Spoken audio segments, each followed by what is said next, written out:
Testando o som para ver se está com áudio. Deixa eu testar o som.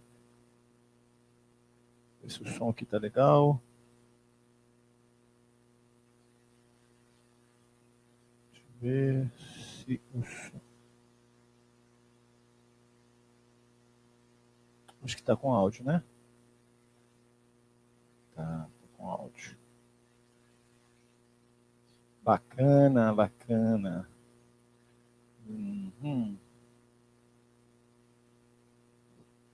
Pink, tá com som por aí, Pink? Vê se tá.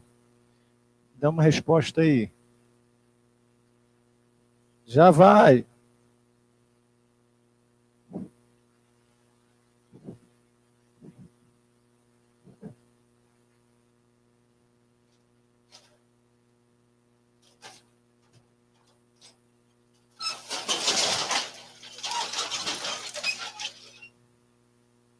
Ué, eu vou fazer. Não, porque eu vou fazer transmissão sozinho. Bom, deixa eu tirar isso aqui para a gente iniciar. Fecha lá para mim, por favor. Ah, que bom, Pink. Tá com som, né? Então, ótimo. Deixa eu tirar isso aqui. Amém. Bom, gente, hoje nós vamos iniciar aqui, né, nosso estudo. Ah, que ótimo. Muito bom. Muito bom. Bom, nós vamos iniciar nosso estudo hoje. Eu gostaria de, antes de iniciarmos, orarmos, começarmos nossa oração. Pai, eu quero, nesse momento, agradecer ao Senhor pela sua graça, pela sua dádiva, e pedir que conduza esse estudo de maneira eficaz, através de minha vida. Peço misericórdia, peço a graça. Em nome de Jesus. Amém. Bom, nós vamos iniciar hoje uma nova temática. E antes de nós iniciarmos essa temática, eu queria que vocês entendessem algo bastante interessante acerca do texto que nós vamos trabalhar. Deixa eu só colocar aqui na posição correta. Bom, nós vamos iniciar uma nova temática no livro de Juízes. Juízes é um livro extremamente interessante. É um livro do Antigo Testamento. Ele antecede os reis, é o preparo para que surjam os reis, né? No caso, Saul, Davi, Salomão, e aí a era monárquica. E dentro desse contexto de vários juízes, né, que preparam, nós vamos ver uma série de desenvolvimentos ali, positivos e negativos, que a gente pode aplicar na nossa vida. Então, eu quero começar o nosso estudo dizendo o seguinte: Deus existe? Deus não existe. Se a gente olha ao redor e vê os inúmeros casos de injustiça, a gente vai dizer: Deus não existe. Ele não ouve, ele não fala, ele não responde, ele não interage, ele não aparece, ele não governa, ele não intervém.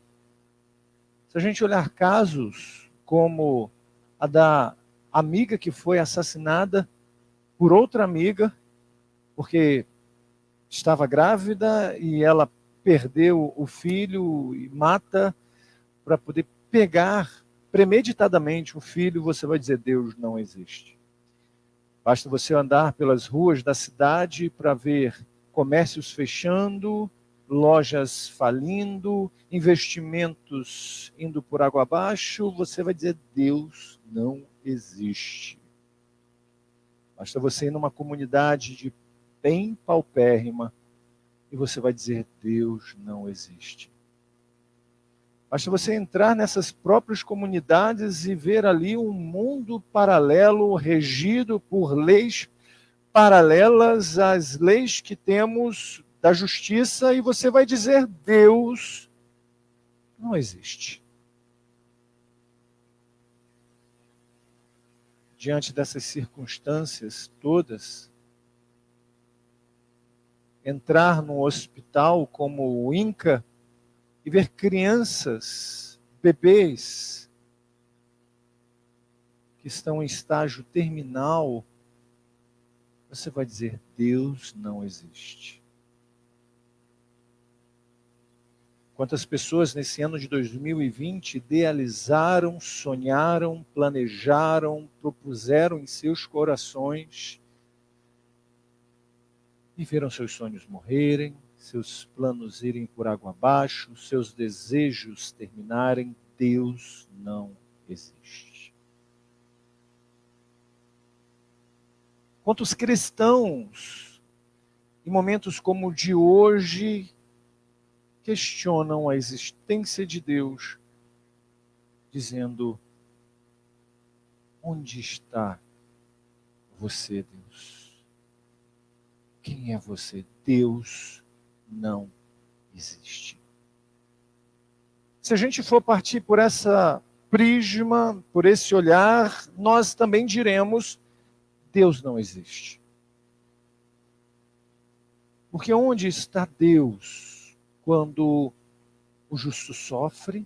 Onde está Deus quando os que lhe obedecem sofrem? Onde está Deus quando aqueles que buscam fazer o que é reto, justo, padecem, sofrem? Deus não existe.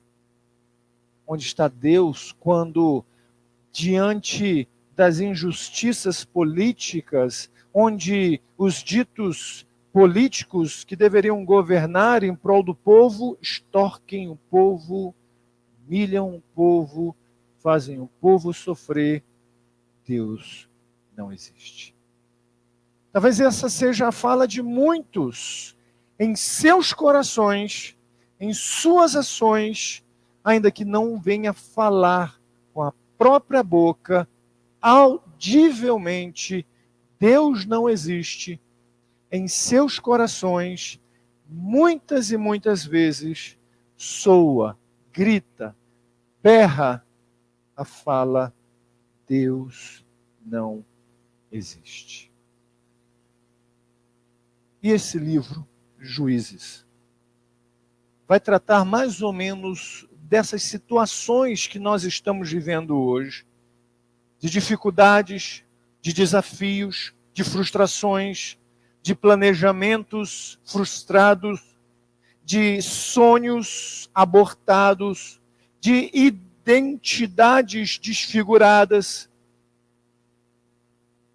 Juízes vai nos trazer uma série de ensinos ao longo desse tempo que trabalharemos e vamos desconstruir essa ideia: Deus não existe. Os nossos corações começarão a serem transformados pela palavra, pela fé, advinda desse Deus que às vezes nós não vemos agir diretamente em nossa vida.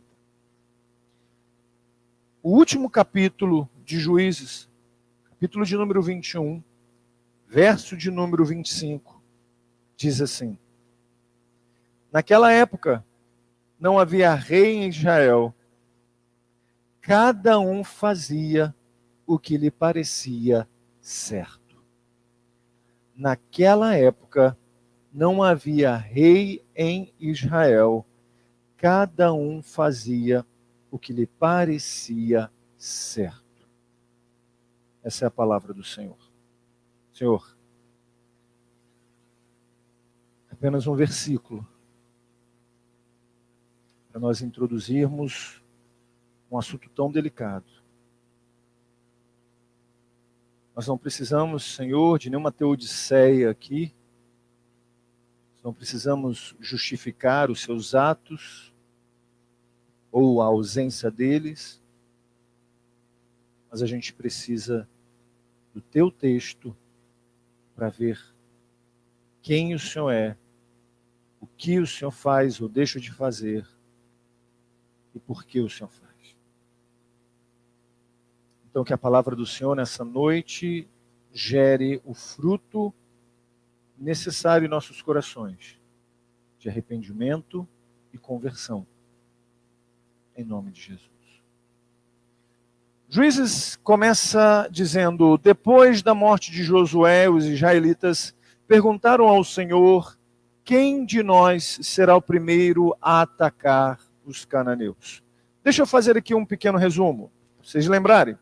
A gente tem o povo chamado por Deus para sair do Egito. Ele é conduzido por Moisés. Depois Moisés morre, o servo do Senhor. Então é conduzido por Josué. Eles chegam a Canaã. E a partir de então, com a morte de Canaã, os israelitas precisam dar sequência, continuidade, àquilo que Deus prometera fazer e operar na vida deles. Que era entrar numa terra chamada Canaã, tirar todos os cananeus daquela região, habitar naquela região e ali promover os planos de Deus, viver os planos de Deus, exercer o papel pelo qual ele estava sendo chamado, o papel de ser luz para as nações, de ser uma nação sacerdotal, de ser um povo com um propósito específico, chamado por Deus. Essa pergunta, quem de nós será o primeiro a atacar os cananeus, não é uma pergunta arrogante, não é uma pergunta com o critério de maldade, mas é uma pergunta com o critério de direcionamento. Deus, aquele que nos guiava, morreu. Josué não está mais entre nós. O nosso líder, o nosso guia não está entre nós. Como agora agir contra essa nação que é contrária aos princípios que o Senhor estabeleceu em nossa vida? Qual tribo, quem de nós será o primeiro a atacar os cananeus? O que o Senhor responde: Judá será o primeiro. Eu entreguei a terra em suas mãos. Olha que coisa bacana. Deus orienta e diz: Judá é o primeiro. Judá deve entrar primeiro. Ele vai entrar e combater esse povo contrário ao que eu tenho como povo. Eu sou com eles, eu estabelecerei a partir deles este propósito de conquista dessa nação, dessa terra. Verso de número 3 vai dizer: então os homens de Judá disseram aos seus irmãos, os irmãos de Simeão: venham conosco ao território que nos foi designado por sorteio e lutemos contra os cananeus. Iremos com vocês para o território que lhes foi dado. E os homens de Simeão foram com eles. Olha que coisa interessante. Eles perguntam para o Senhor quem daqueles que ali se encontravam, qual das tribos deveria atacar os cananeus primeiro. E o Senhor orienta, diz: Judá será o primeiro. Deus não diz: Judá irá com a outra tribo. Deus não diz: Judá irá com a ajuda de outra tribo. Não. Deus diz: Judá será o primeiro, eu entreguei a terra em suas mãos. No entanto, a tribo de Judá chama a tribo de Simeão. E ambos vão atacar. E o interessante é que quando Judá chama Simeão, ele propõe o seguinte: vamos comigo para a parte que me lhe é cabida, e depois eu vou contigo tirar da terra aqueles qual a terra te pertence. Quando a gente termina o livro de Juízes e a gente lê que não havia rei, não havia juiz, e que não havia rei, que cada um fazia o que lhe parecia certo, a gente já olha e vê na ação da tribo de Judá essa prática. Deus dá uma ordem, Deus direciona algo e eles fazem completamente ou paralelamente aquilo que eles querem. Deus direciona Judá, vocês devem ir, avancem, alcancem, desfrutem, ataquem. Mas não vá com ninguém. Confie que quem está contigo é maior do que o exército inimigo. Você não precisa fazer alianças, ainda que sejam seus irmãos. Vá com a aliança que eu tenho com vocês. Eles não tinham o Senhor ali como rei. Então eles fizeram segundo o que eles acharam ser certo. A gente tem vivido esses tempos. A gente tem vivido esses tempos em que a gente faz o que a gente acha ser certo. A gente olha para a Bíblia e a Bíblia se torna apenas um livro de exemplos. Exemplos de como fazer ou de como não fazer, e a gente pega e faz e age. A Bíblia não é um livro de exemplos, a Bíblia não é um livro de exemplos a serem seguidos, a Bíblia é um livro de uma história redentiva, de um Deus que busca um povo que não pode ser salvo por suas próprias ações. A Bíblia não é um livro como uma receita de bolo, faça assim, assim, assado e você será bem-sucedido. A Bíblia não é um livro que vai te apontar para exemplos a serem seguidos, porque os exemplos que temos na Bíblia, todos eles, com exceção de Cristo, pecaram.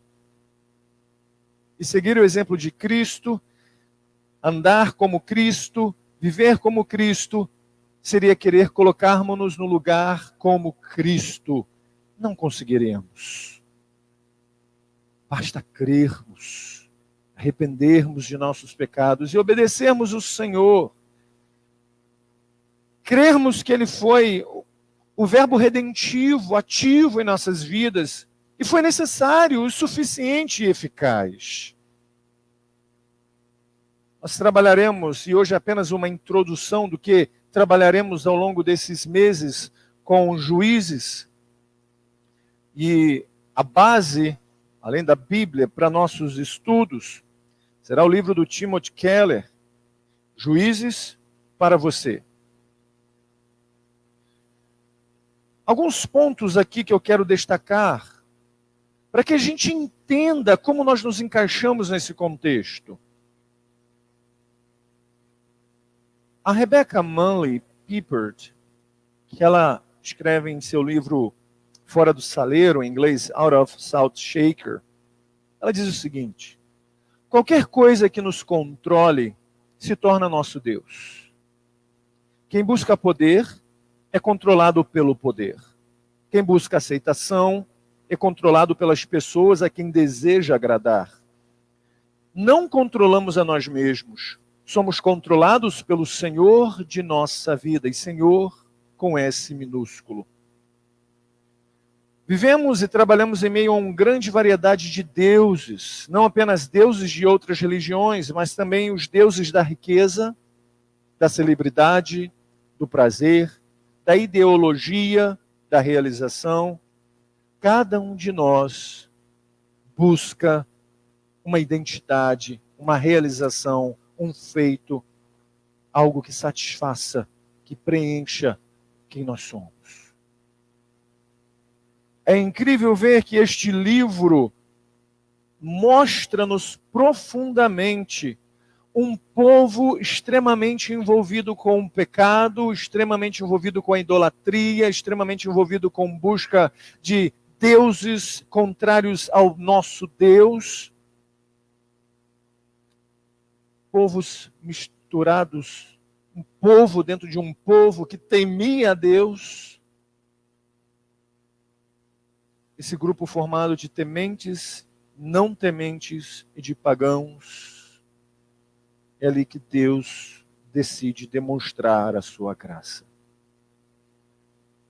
O livro de Juízes se ocupa principalmente em relatar como Israel fracassa nessa tarefa de ser santo, de ser um povo diferenciado que anda segundo os desígnios de Deus. Como Israel deixa de conhecer, de amar e de obedecer a Deus para fazer o que parece certo a seus próprios olhos. O livro de Juízes poderia ser descrito como pessoas desprezíveis, realizando coisas deploráveis. Ficção barata sobre personagens disfuncionais. A gente está vivendo nesse mundo de pessoas doentes, de pessoas críticas, ácidas, de posicionamentos duros, rígidos, não sensíveis à dor alheia.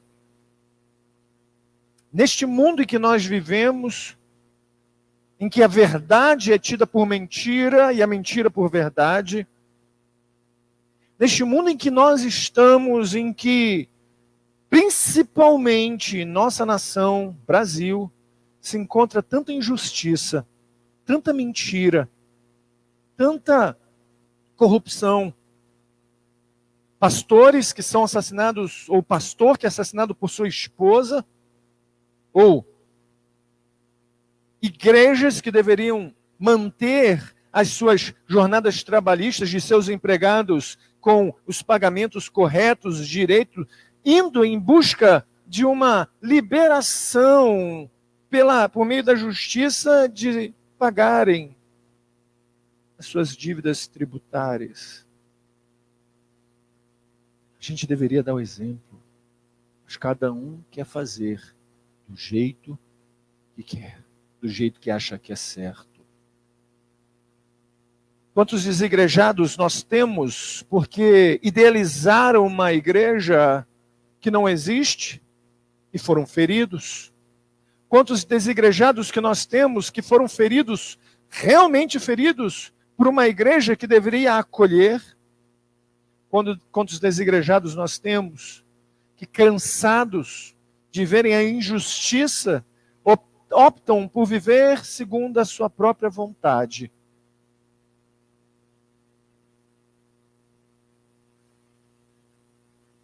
Quero destacar aqui alguns pontos principais, 6 verdades, 6 temas que chamam a atenção e chamarão a atenção ao longo desse estudo de Juízes que nós teremos. Segundo Tim Keller, o primeiro, de modo incansável, Deus oferece sua graça aos que não a merecem, não a buscam ou nem mesmo a valorizam, apesar de terem sido salvos por intermédio dela.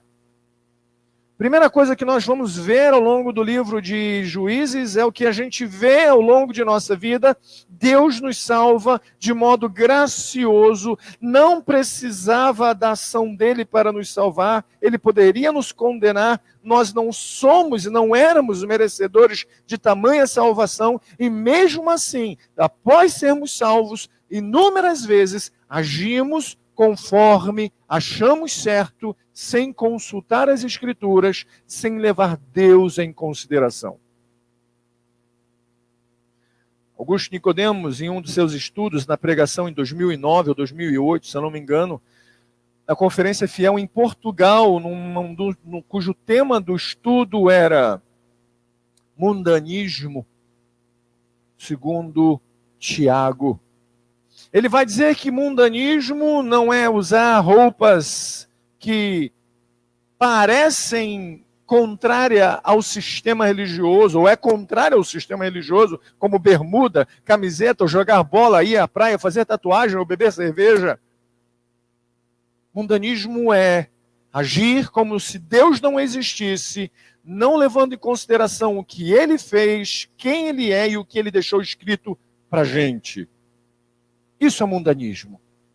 É viver a vida como se Deus não existisse, como se Deus não intervisse, não governasse, não orientasse a nossa vida. Então Deus nos oferece sua graça e a gente precisa valorizar. A essência de Juízes é a graça abundante aos maiores pecadores. A graça de Deus triunfa sobre os comportamentos mais tolos. Segundo, Deus quer governar todas as áreas de nossas vidas, ou de nossa vida, não apenas uma delas. Quando Deus orienta ou direciona os israelitas a se apoderarem de Canaã, Ele orienta que se apoderem de toda a terra de Canaã, que se livrem de todas as regiões, limpem todas as regiões e aprendam a conviver. Ou melhor, Ele orienta, Ele ordena os israelitas a se apossarem de Canaã, de toda a terra de Canaã, e a limparem de todos os cananeus. Mas eles, ao invés disso, eles limpam apenas algumas regiões e aprendem a conviver com os ídolos que ali existiam. Ou seja, não rejeitaram a Deus completamente, mas também não o aceitaram integralmente. O livro de Juízes retrata esse discipulado e comprometimento parciais como uma combinação impossível e instável. Deus quer nossa vida por inteiro, não somente uma parte dela. Se você entende que Deus está te chamando, você precisa avaliar o custo do seu chamado. Tem um custo. Jonas Madureira, em 2016, se não me engano, na conferência, não me lembro se foi a Conferência Fiel ou se foi a conferência da Atos 29, ele vai ter uma de suas pregações, que torna-se o livro, O Custo do Discipulado, vai dizer que o discipulado tem um custo. Ser discípulo de Cristo, seguir o caminho de Cristo, tem um custo. A gente vai precisar abrir mão de algumas coisas. A gente vai precisar abrir mão de muitas coisas. A gente vai precisar abrir mão de nossa vida. Não tem como seguir a Deus parcialmente. Seguir Deus parcialmente é não seguir a Deus. Ou seguimos a Deus plenamente, damos a Deus tudo que nós somos e temos, ou nós não damos nada. Terceiro ponto é que existe uma tensão entre graça e lei, entre condicionalidade e incondicionalidade. E o Tim Keller vai dizer, Juízes mostra uma aparente contradição. Por um lado, Deus exige obediência, porque Deus é santo. Por outro lado, Ele promete dedicação e fidelidade a seu povo. Será que a sua santidade e os seus mandamentos condicionais vão sobrepujar suas promessas? Ou suas promessas vão sobrepujar seus mandamentos? Em outros termos, as promessas de Deus são condicionais ou incondicionais? O livro de Juízes é crucial, pois mostra que nenhuma das alternativas está correta. Quase todos os leitores do Antigo Testamento assumem uma posição liberal. Deus sempre nos abençoará enquanto nos arrependermos. Ou uma posição conservadora. Não, Deus só nos abençoa se lhe formos obedientes. O texto de Juízes nos deixa em estado de desequilíbrio. As duas posições são verdadeiras, mas não completamente verdadeiras. E não resolve a tensão. Somente o Evangelho nos mostrará as duas posições e que elas realmente podem ser verdadeiras. Quarto ponto, nossa vida aqui no mundo necessita de avivamento contínuo e existe um modo de fazê-lo acontecer. Meus queridos, não adianta a gente querer criar uma metodologia de avivamento, criar um modo de alcançarmos o avivamento Avivamento não é alcançado por meios naturais, avivamento é alcançado pela graça de Deus. Não é o que eu vou fazer que vai fazer Deus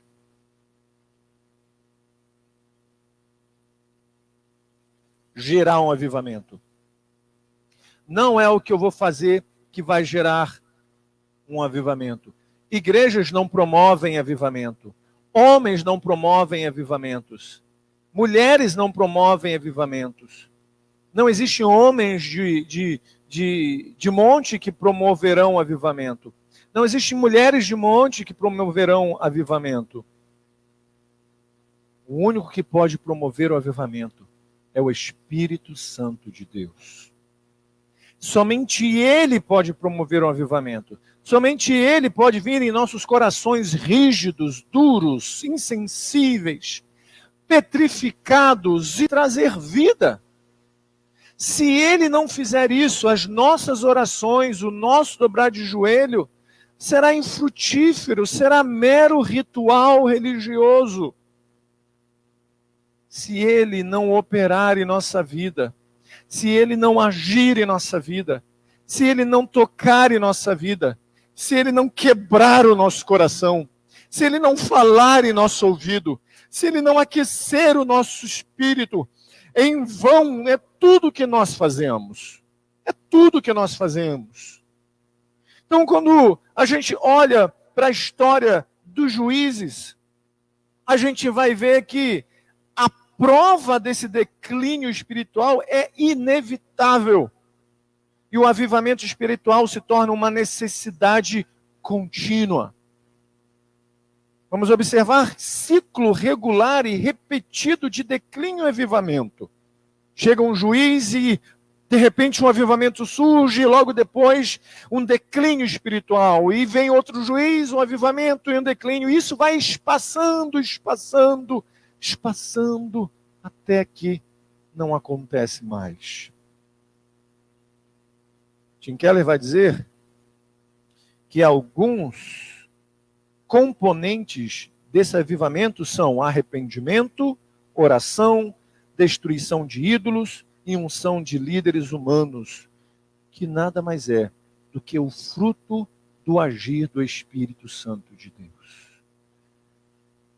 Vá na rua, pega uma pedra, deixa aquela pedra em cima de um púlpito e espere dessa pedra que ela promova a vida. É uma pedra, não tem vida. Uma pedra só tem utilidade se aquele construtor utilizar essa pedra. Fazer dessa pedra uma pedra de esquina, ou uma pedra de alicerce, ou uma pedra decorativa. Assim também nosso coração só tem arrependimento, só tem oração, só tem quebra de ídolos, só tem transformação em unção, se o Espírito Santo de Deus agir em nossa vida. O avivamento acontece quando temos o mestre soberano correto. A escravidão acontece quando temos o mestre soberano errado. Quinto ponto, precisamos de um Salvador verdadeiro para quem todos os salvadores humanos apontam por meio de seus defeitos e virtudes. Se olharmos os juízes, nós vamos ver que esses juízes foram falhos, que esses juízes fracassaram em muitas de suas atitudes, mas todos eles vão nos apontar para algo. O ser humano é incapaz de nos salvar. O ser humano é incapaz de nos tirar do fundo do poço espiritual, do fundo do poço do pecado, do fundo do poço da perdição. Eles apontam o caminho para o Salvador. Eles apontam o caminho para o Cristo. Eles apontam o caminho para a redenção. Então os juízes nos mostrarão um caminho para Cristo. Mas eles em si não serão Cristo. Assim que ela vai dizer que, como Otoniel, aprendemos que Deus salva por meio de todos. Com Débora, que ele salva por meio de muitos. Com Gideão, que ele salva por meio de poucos. E com Sansão, que ele salva por meio de um só. Deus salvará ao enviar um único. E é isso que ele fez. Através de Cristo, seu Filho único, ele nos salvou. E por último, o sexto ponto, que nós veremos ao longo desses meses, Deus está no controle. Seja qual for a situação, Deus está no controle. O tema mais abrangente talvez seja o menos percebido. A impressão é que Deus está quase sempre ausente do cenário em Juízes. Mas a verdade é que ele nunca se ausenta. Ele realiza sua vontade por meio de pessoas fracas e, apesar delas, seus propósitos nunca serão contrariados, apesar das aparências. Os moinhos de Deus podem girar vagarosamente, porém moem com extrema eficácia. Voltando para o texto bíblico. O Senhor responde a Judá. Judá será o primeiro. Eu entreguei a terra em suas mãos. A gente precisa confiar que Deus existe. Que Deus está no governo de todas as coisas. Que Deus está no governo da igreja e que a igreja dele será santa, pura, imaculada, porque ele é santo. Talvez você tenha se identificado com algumas das minhas frases iniciais acerca de Deus não existir. Injustiça, Deus não existe. Crianças sendo violentadas por parentes, engravidada por parente, Deus não existe. Estupro, Deus não existe. Doenças em pessoas que se cuidavam, Deus não existe. Talvez você já tenha questionado a existência de Deus. Talvez a sua caminhada numa faculdade te levou a dizer, Deus não existe.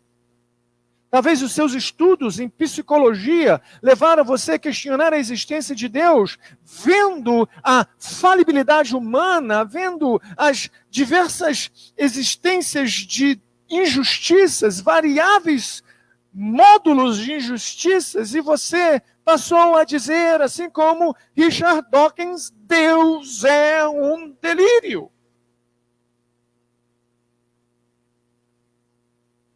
Não, meu amigo, minha amiga, Deus não é um delírio. Parece que as coisas não estão no governo de Deus. Parece que estamos num barco à deriva, em uma correnteza forte que nos impulsiona a uma catarata que vai nos levar à morte. Mas Deus é aquele que lança o filho dele neste rio tão tenebroso de animais selváticos, de correntezas grandiosas, para que morra em nosso lugar.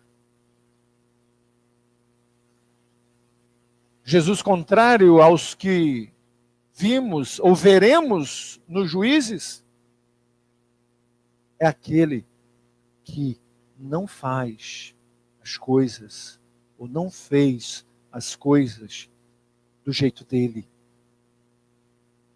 Ele fez as coisas do jeito do Pai. Como ele disse, que ele viu o que o Pai fazia, e ele faz o que o Pai faz, e ele obedece o que o Pai fala. Na economia da Trindade, na terra, como filho obediente, entregou-se à morte de cruz. Estamos vivendo tempos difíceis? Sim, estamos. Há dias que é difícil acordarmos? Sim. Há dias que nós choramos? Sim. Há dias que dá vontade de desistir de tudo? Sim. Há dias que a gente olha e fala, o que eu estou fazendo? Não vejo fruto do meu trabalho. Não vejo resultado daquilo que eu produzo. Se é que eu produzo. Talvez todos os nossos questionamentos se dão porque nós estamos criando deuses. Estamos fazendo do nosso jeito, achando que é certo. Estamos chamando quem não deveríamos chamar, estamos aliançando com quem nós não deveríamos nos aliançar e esquecendo que foi o Senhor quem direcionou-nos a ir onde Ele nos mandou ir. Ele te chamou, meu irmão e minha irmã, para uma caminhada que só você pode ter essa experiência, que é a caminhada da salvação. E nessa caminhada da salvação, outros serão agregados também. No entanto, as suas experiências, profundas experiências, no seu coração, nenhum homem vai conseguir te acompanhar. Nenhum homem, nenhuma mulher vai acompanhar. É você e Deus. Creia, confie, que o desafio que você tem pela frente não é maior do que o desafio que Cristo teve em enfrentar a cruz do Calvário. Ele foi sozinho para a cruz. Pessoas cuspiram, pessoas o humilharam, pessoas escarneceram. Ele foi sozinho, para que você jamais se sinta sozinho. Se você se sente rejeitado, talvez porque Deus esteja mostrando para você que o seu coração estava na aceitação de pessoas. Se você se sente rejeitado, talvez porque Deus está mostrando que o seu coração desejava a aceitação de homens e de mulheres. Se você compreender que Ele te aceitou por meio de Cristo, o seu coração vai começar a ser transformado e a paz vai reinar em seu coração. É fácil? Não, não é fácil. É difícil. Porque o nosso eu vai constantemente lutar para tomar as rédeas do governo de nossa vida. É difícil. Porque constantemente ouviremos os inimigos de nossa alma, o próprio inimigo de nossa alma, dizendo: você é um fracassado. Você não conseguiu. Você é incapaz. E aí a gente não olha para a graça do Senhor, que nos acompanha na caminhada de vida. E as pessoas que Ele coloca ao nosso redor. E as vidas que Ele nos atribui. E as conquistas que Ele nos dá. Porque os nossos olhares estão fitados no Deus errado. Oremos. Senhor, estamos iniciando uma nova temática. Juízes.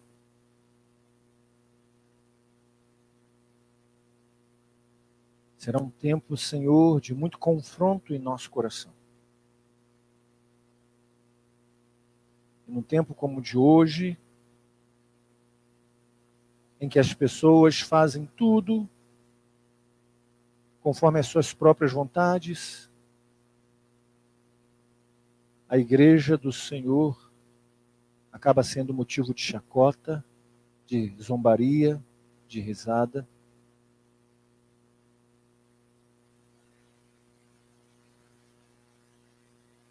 Nós pedimos ao Senhor, tenha misericórdia de nossa vida.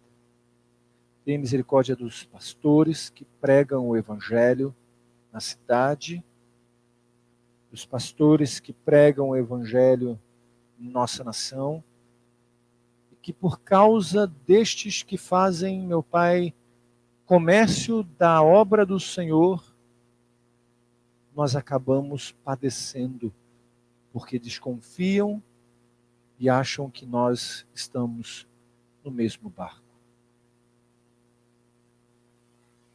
Senhor, nós pedimos ao Senhor pela comunidade Cristão Redentor, pela plantação dessa igreja, pelos membros de nossa comunidade, que os seus corações estejam com convicções no Senhor, de que ainda que as dificuldades e ainda que parece ser injusto o que a gente está vivendo no mundo, na cidade, o Senhor faz a justiça em nossa vida. Não estamos desamparados, não estamos sozinhos. Ainda que pareça distante, para muitas pessoas de nossa comunidade, algumas realizações, o Senhor tem trabalhado em nossos corações. Para aqueles que estão desempregados, o Senhor sustenta-os, abra portas de emprego, envie os recursos. Para aqueles que precisam de uma cura, que o Senhor intervenha com a cura, porque o Senhor é o Deus que cura. Para aqueles que precisam de paz interior, seja o Senhor esta paz em seus corações. Para aqueles que precisam de uma resposta, seja o Senhor a resposta. Traga a resposta, dê a resposta. Eu termino, meu Pai, minha oração, dizendo: crianças estão passando por violência, milícias matam, o tráfico, cada vez mais crianças são aliciadas e levadas, mas o Senhor existe. Apesar disso tudo, o Senhor existe e pode alcançar essas vidas com a sua graça. Restaurando o coraçãozinho dilacerado de uma criança que foi violentada. Restaurando, Senhor, a vida de um jovem que foi assediado e levado às drogas ou ao tráfico. Transformar a vida daquele jovem que, seduzido, meu Pai, pelo dinheiro fácil, se envolve na política por meio de portarias escusas e que se envolve para ter dinheiro, para curtir, porque não tem alegria no Senhor. Precisa do dinheiro para a aceitação dos outros, para a vida noturna, para a vida do mundo. Ah, Senhor, quantas vezes, quando as coisas estão difíceis, as pessoas te buscam. Mas quando as coisas começam a ficar boas, as costas são dadas ao Senhor. Alcança-os. Alcança-os com teu espírito transformador, regenerador. Alcança-nos. Alcança-nos. Alcança os jovens do bairro do Jardim Caiçara, das ruas paralelas, que se envolveram com o tráfico de uma maneira tão grande, que vendem, que usam, que perdem um futuro, que perdem um presente. Ah, Senhor, quantos bares neste bairro, cujos homens deixam o salário de uma semana de suor ali, em bebidas, e voltam para casa sem esperança, sem alegria. Dá-nos, Senhor, homens nesta comunidade sedentos para aprender sobre o Senhor e sedentos a promover quem o Senhor é e o que o Senhor fez na cruz do Calvário.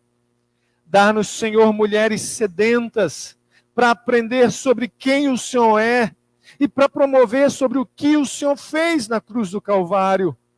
Enche-nos de jovens, enche-nos de criança, enche-nos de homens e de mulheres sedentos pelo Senhor, sedentos pela Tua palavra, sedentos para cultuar o Senhor e não a si mesmo.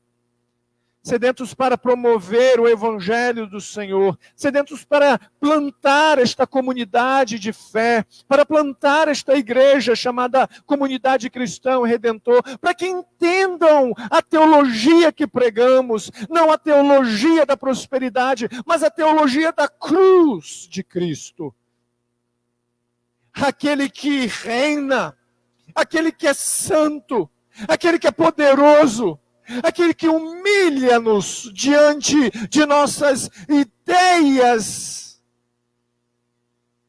para nos levar diante dele santos, lavados e remidos.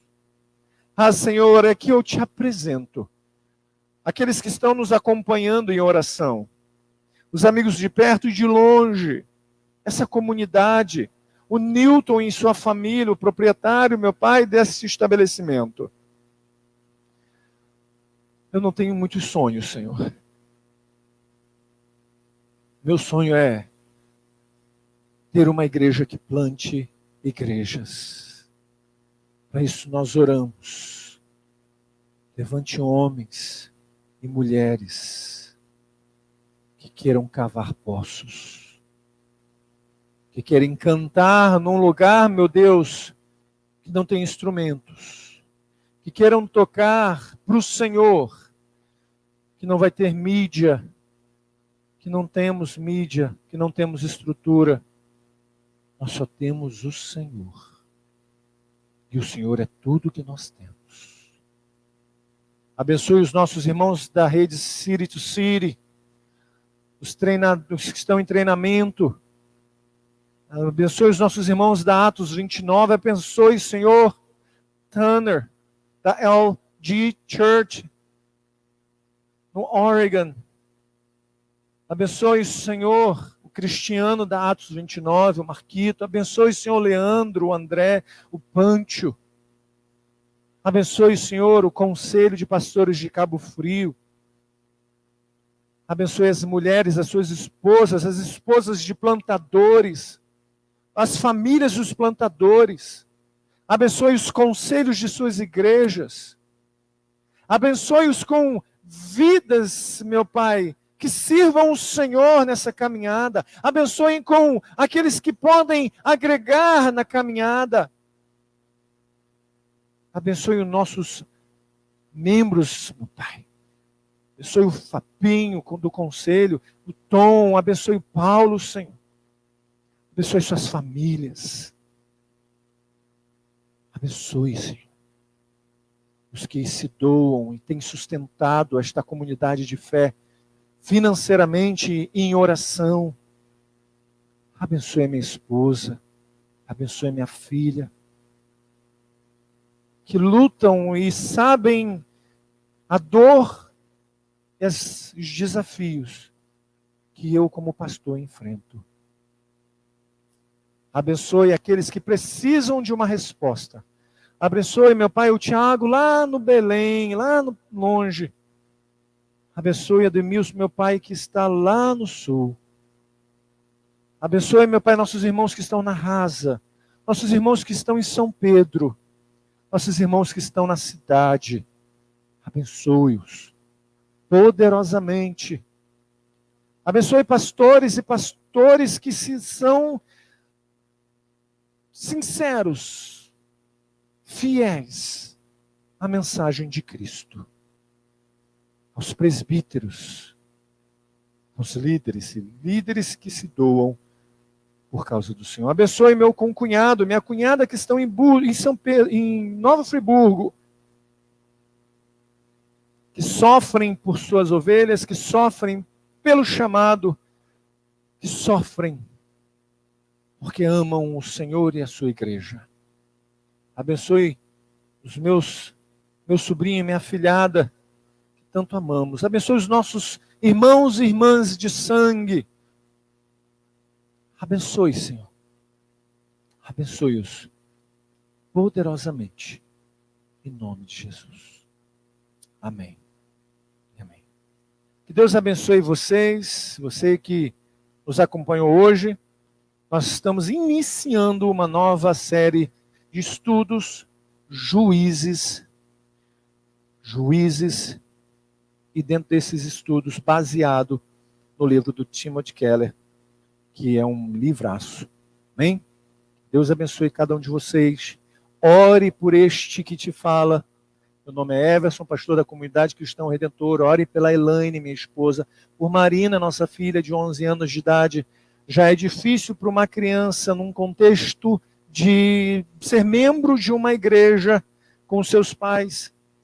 Mais difícil ainda é ser filho de pastor, esposa de pastor, plantadores de igreja.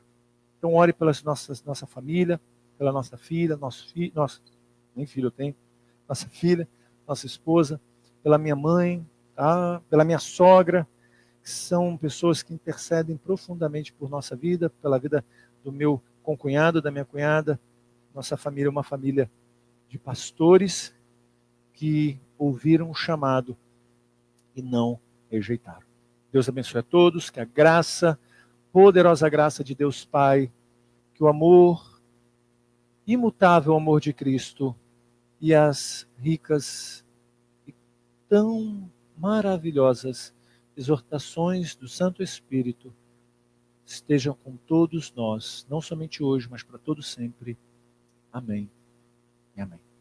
Deus abençoe a todos, em nome de Jesus.